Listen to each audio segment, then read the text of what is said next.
Technology పెరిగిన తర్వాత సినిమాలో సీన్స్ కాపీ కొడితే ఈజీగా బయటపడిపోతున్నాయి. ఒకవేళ ఒక సినిమాలోని సీన్ కు మరో సినిమాలోని సీన్ కు చాలా దగ్గర పోలికలు ఉన్నా కూడా దానిని కాపీ అని ప్రకటించేస్తున్నారు నెటిజన్లు. తాజాగా దేవరా ట్రైలర్ పై ప్రముఖ దర్శకుడు శంకర్ చేసిన కాపీ ఆరోపణలు సోషల్ మీడియాలో హాట్ టాపిక్ గా మారాయి. తాజాగా దేవరా ట్రైలర్ విడుదలైన సందర్భంగా శంకర్ ఒక ట్వీట్ చేశారు. అందులో దేవరా గురించి డైరెక్ట్ గా చెప్పకపోయినా ఆయన చేసిన కామెంట్స్ మాత్రం పరోక్షంగా ఆ మూవీని ఉద్దేశించినట్లే ఉన్నాయని నెటిజన్లు ఫిక్స్ అయిపోతున్నారు. కొరటాల శివ, ఎన్టీఆర్ కాంబినేషన్ లో తెరకెక్కిన దేవరా మూవీపై ప్రేక్షకుల్లో భారీ అంచనాలు ఉన్నాయి. తాజాగా ప్రీ రిలీజ్ ఈవెంట్ భారీగా ప్లాన్ చేయగా అంతకంటే ముందే ట్రైలర్ ను ప్రేక్షకుల ముందుకు తీసుకొచ్చారు. ఈ ట్రైలర్ విడుదలైన కాసేపటిలోనే తమిళ దర్శకుడు శంకర్ చేసిన ట్వీట్ ఒక్కసారిగా చిచ్చురేపింది. అందరికీ విన్నపం, నేను ఎస్యు వెంకటేశన్ రచించిన ఐకానిక్ నవల వీరయుగ నాయగన్ వెల్పారీకు కాపీరైట్ హోల్డర్ గా ఉన్నాను. ఈ నవలలోని చాలా సీన్స్ ను తీసి నా అనుమతి లేకుండానే చాలా సినిమాల్లో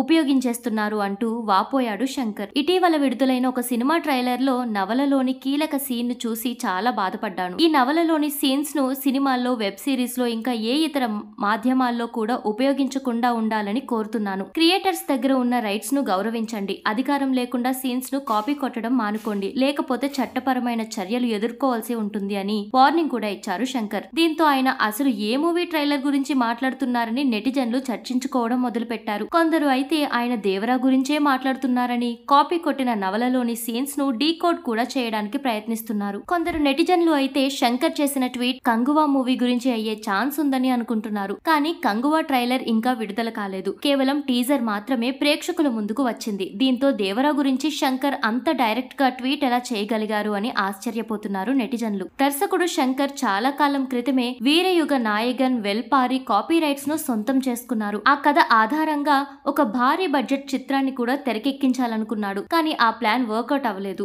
ఆ తర్వాత ఇండియన్ 2 తెరకెక్కించి మరో ఫ్లాప్ ను మూటగట్టుకున్నాడు. ఇక రామ్ చరణ్ తో తెరకెక్కిస్తున్న గేమ్ చేంజర్ పరిస్థితి ఏంటని ఇప్పటికీ ఎవరికీ క్లారిటీ కూడా లేదు.